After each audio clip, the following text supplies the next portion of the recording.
we continue examining the very important events that happened at the Battle of Khaybar. Previously, we mentioned that the Prophet ﷺ gave the banner to Abu Bakr. He went to the fort without any victory. He came back. The next day, he gave the banner to Umar ibn al-Khattab. He also came with a failure, with no victory. Then finally, the Prophet ﷺ gives the banner to one who loves Allah and His Messenger and is loved by Allah and His Messenger. One who never goes back unless he has the victory. And so he gave the banner to Imam Ali alayhi salam. The Imam alayhi salam takes the banner the following day and he jogs towards the fort. So Imam Ali alayhi salam arrives at the fort. A number of Muslims, companions, had also gone out with him. Reports indicate that those companions who were with Imam Ali alayhi salam, they fled when they were met with al-Harith, the brother of Marhab. Marhab, the warrior of Khaybar, had a brother by the name of al-Harith. He was also a strong warrior. When they saw him, they're like, no, we don't want to fight, so they fled. Al-Harith was leading the Jewish fighters, and the Imam had to confront him all by himself because the companions basically abandoned him. Now, some historians have tried to cover up for those companions by saying that they didn't flee, but Imam Ali was too fast. He was jogging, so they couldn't catch up with him. That's why he got there by himself and no one was with him. They have, yes. It's in Sunni sources that they fled, but some have tried to analyze it differently. They're like, no, they didn't really flee. They couldn't catch up to the Imam. That's why he was there by himself. But of course, we don't accept that because, the Imam was jogging. Harwala means mild running. And he was carrying the banner. They weren't carrying a banner. So you can definitely, catch up to him. They fled the scene when they saw al-Harith. Now, the name of Ali frightened those Jewish Khaybaris who had come to fight Imam Ali alayhi salam. One hadith states, the Prophet sallallahu alaihi wasallam said to Imam Ali alayhi salam before he left to Khaybar, to the fort of Khaybar, the Prophet told him, خُذ الراية, take this banner, وَامْضِ بِهَا فَجِبْرَائِيلُ مَعَكَ, Jibreel is with you, وَالنَّصْرُ أَمَامَكَ, victory is ahead of you, وَالرُّعْبُ مَبْثُوثٌ فِي قُلُوبِ الْقَوْمِ, and Allah will cast fear in their hearts, your enemies, the Khaybaris, so don't worry. And then the Prophet tells him, وَعْلَمْ يَا عَلِي إِنَّهُمْ يَجِدُونَ فِي كِتَابِهِمْ, they find in their books, the Jews find in their holy scriptures, أَنَّ الَّذِي يُدَمِّرُ عَلَيْهِمْ اسْمُهُ إِيلِيَا, it's written in their books that the one who's going to defeat them, his name is Elia. Elia is the name of Imam Ali alayhi salam in the Torah. In their scriptures, it's pronounced Elia in their Hebrew language. فَإِذَا لَقِيتَهُمْ, so when you go and confront them, فَقُلْ أَنَا عَلِي, I am Ali, that Elia, I'm here. فَإِنَّهُمْ يُخْذَلُونَ إِنشَاءَ, the minute you say that, that's it. They're going to be struck with fear and you will win the battle. This is found in our Shia sources, yes. Now, even Marhab, when he hears the word Ali, he tries to flee. Now, this is in all of our sources. So even Marhab, the strong warrior, when he heard the name Ali, he tried to flee. And this is actually what happened. There was a woman who had nursed him. She had breastfed him when he was a baby. She had told him, Marhab, that the one who's going to kill you, his name is Haider. كانت تقول له, this is what the narration states, قاتل كل من قاتلك, you will kill anyone who comes to fight you. وغالب كل من غالبك, you will defeat anyone who comes to try to defeat you. إلا, there's an exception, O Marhab, إلا من تسمى عليك بحيدر, except the one whose name is Haider, فإنه إن وقفت له هلكت. If you confront him, you're gone. She was giving him advice since his childhood. Haider, don't mess with him. Now, how did she know that? Some have claimed that she was a kahina, a fortune teller. You know, they had specific ways, the seers, right, the fortune tellers, they had specific ways either through certain practices or connection with the jinn, they could know about the future. So some have said that this is how she knew that Haider would be the one to kill him. But this is disputed. Some of our scholars have said no, there's no evidence that she knew this type of knowledge through fortune telling. Probably she knew this because she had heard in the scriptures of the Jews that a lion would kill Marhab. And not just any lion, a ferocious lion, because that's the meaning of Haider. What does Haider mean? Haider means the king of lions, or lion king, as we say today, right? That's the meaning of Haider. She had heard that in the scriptures. She believed in it. She told him, Marhab, be careful of that Haider. So this was one of the names of Imam Ali alayhi salam. They recognized him as Ali, Elia in their works, and also by Haider, the lion. Now, who gave Imam Ali the name Haider? His mother, because he says, Sammatni ummi Haider. There are different, theories about that, but the correct one is that his mother gave him that name. When she gave birth in the Kaaba, how long did she spend in the Kaaba? 3 days, right? So Abu Talib wasn't there by her. So when she gave birth to Imam Ali alayhi salam in the Kaaba, she named him Haider, which means the strong lion. Then when Abu Talib came, he named him Ali, according to some sources. So he had these two names. His mother named him Haider, his father named him Ali. In any case, al-Harith comes forward to fight Imam Ali, but he was scared. This guy's name is Ali. We've heard about this name before. And he was very brave, al-Harith. So Muslims fled the scene. Imam Ali fights him with great courage, and the Imam alayhi salam kills him. When al-Harith is killed, the men of al-Harith, the other Khaybari soldiers, they flee to their forts and they close the fort. It's at that time that Marhab comes. Marhab was the strongest warrior in all of Khaybar. Remember, they had over like 10,000 fighters. He was the strongest of them all. According to one hadith, the Prophet ﷺ specifically asked Imam Ali alayhi salam to deal with Marhab. He tells him, Ya Ali, ikfini marhaban. Oh Ali, protect me from Marhab. This statement by the Prophet may mean that the primary intent of Marhab on that day was to kill the Prophet. Because the Khaybaris, they saw the Prophet is the problem here. He's the one who's claiming to be a prophet. He has all these supporters. We have to kill him. This was always the goal of the Khaybaris. Kill Muhammad sallallahu alayhi wa alayhi.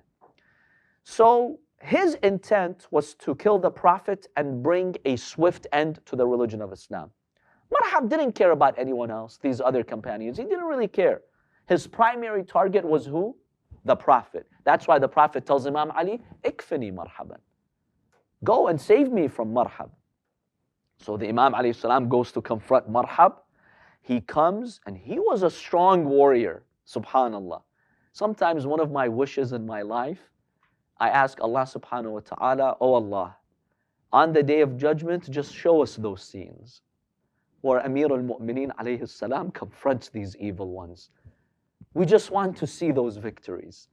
I can sit there for endless years just watching Amir al-Mu'mineen alayhi salam show his courage and fight in the way of Allah subhanahu wa ta'ala. So Marhab comes, and it was common at that time to show your strength, you say lines of poetry. So he came and he says the following, قَدْ عَلِمَتْ خَيْبَرُ أَنِّي مَرْحَبُ. The doors and the walls of Khaybar, they know that I am Marhab. They testify that I am Marhab. شَاكِ السِّلَاحِ بَطَلٌ مُجَرَّبُ. I'm an experienced warrior and I'm equipped with very powerful weapons. And then he continues, his lines of poetry, which basically means that I will be victorious. Even the warriors who will confront me in the battlefield, they will be colored with their blood. So he's saying this in a very powerful way. And by the way, Marhab was wearing an armor, a shield, and a helmet. No other person had a helmet like that. You know what was his helmet? He brought a rock, a boulder. He carved it into a helmet, and he wore it on his head. Can you imagine someone having a helmet made from a stone? Like, what kind of a body did he have to handle the weight of that boulder? But this was Marhab. He was not a man you wanted to mess with. So he was basically wearing a rock on his head and this helmet made from stone. So he comes and he feels so powerful. Which sword can break that rock, right? Who's going to dare kill him? He says these lines, he comes. But this is the line of Allah subhanahu wa ta'ala. This is Amir al-Mu'mineen. So Amir al-Mu'mineen alayhi salam comes forward and he says these lines of poetry. أَنَا الَّذِي سَمَّتْنِ أُمِّي حَيْدَرًا. You're bragging that you're Marhab? I'm the one whose mother named him Haider. كَلَيْثِ غَابَاتٍ كَرِيهِ الْمَنْظَرَ. And the Imam alayhi salam basically continues to state that I'm a very valiant, brave person and a lion of the forest. I have powerful hands. I have a strong neck. Maybe you have that helmet made from stone, but trust me, my hands are stronger than you. My neck is stronger than your neck.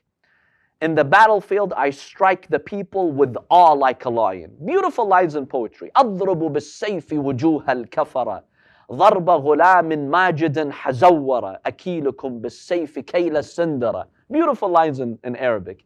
The idea is, look, don't mess with me. I'm stronger than you are. Now, Marhab hears the word Haider. There are some hadith, some reports, that night, the night before this confrontation, Marhab saw a dream in which a lion preys upon him, kills him. And Allah subhanahu wa ta'ala inspired Imam Ali alayhi salam to know that he saw that dream. That's why the first thing he told him, أَنَا الَّذِي سَمَّتْنِ أُمِّي حَيْدَرًا. It's as if the Imam was telling him, Marhab, that dream you saw, look, that's me. So basically, I invite you to avoid this confrontation. Because remember, the Prophet told Imam Ali, before you fight them, invite them to Islam. If they don't accept Islam, invite them to peace. Give up your weapons and arms. Let's live peacefully. Remember, Imam Ali gave them all those offers. They were stubborn. So the Imam is telling him, okay, now that you're stubborn, I'm that Haider. I'm just warning you. I'm just telling you. So it seems that he reminded him of that dream, and that weakened Marhab. It really made him feel scared. There's an interesting hadith over here, narrated by Shaykh al-Mufid rahmatullahi alayh. It's about Marhab seeing shaitan in those moments. It's a very interesting hadith. The hadith states when Imam Ali alayhi salam responded to his lines of poetry saying, I'm the one whose mother named him Haider, he remembered what his wet nurse told him. That lady that breastfed him and she told him, be careful of Haider. He remembered that. So he became so struck with fear, he ran away. He did not want to confront Imam Ali. Like, imagine all that's adding up. Ilya, Ali, Haider. He's like, no, I'm not messing with this man. He is Haider. So the hadith states Iblees appears to him in the form of a Jewish rabbi, right? Habr min ahbar al-Yahud. Satan takes on the form, because Satan is a jinni. Sometimes some jinns can take on certain forms, right? So he appeared in the form of a Jewish rabbi. Marhab doesn't know this is Iblees. He sees a Jewish rabbi.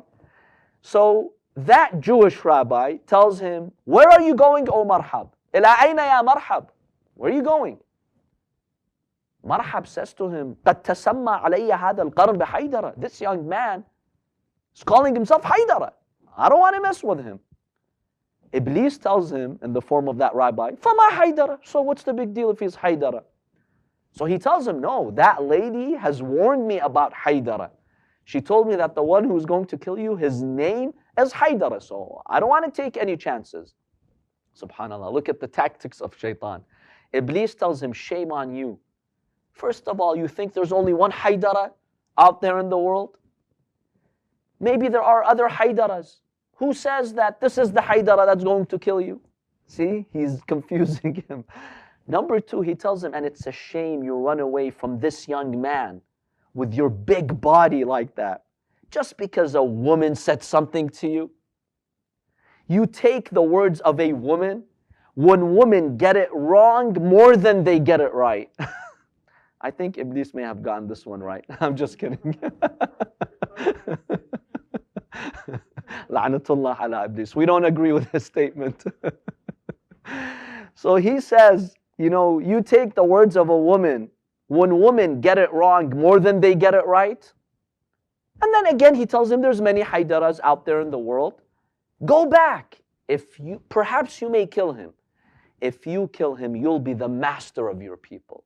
Marhab, you'll be just so much more respected by all the Khaybarians. And I'll support you. I'll get the Jews to support you. So Marhab sees this rabbi telling him this. He confuses him.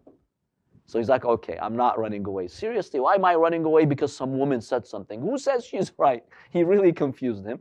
So he comes back, and it's at that point where the confrontation takes place. So Imam Ali ibn Abi Talib alayhi salam confronts him, and the Imam with the sword of Dhul Faqar strikes him on his head. Remember, he was wearing a helmet made from a thick stone, from a boulder.